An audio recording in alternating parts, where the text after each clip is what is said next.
Musim hujan telah tiba, cegah diri Anda dari serangan batuk pilek hingga flu. Caranya, siapkan satu ruas kunyit, satu ruas jahe, dan satu helai daun pandan yang sudah dicuci bersih. Setelah itu, potong kecil-kecil kunyit, kemudian jahe, dan daun pandan.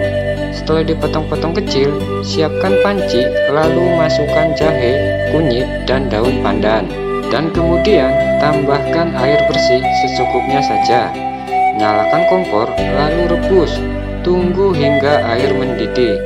Setelah air mendidih, siapkan gelas, lalu tuangkan air rebusan ke dalam gelas. Minumlah air rebusan ini untuk mencegah terjadinya batuk pilek dan flu. Selain bisa mengatasi batuk pilek, air rebusan ini juga bisa mengatasi insomnia atau susah tidur.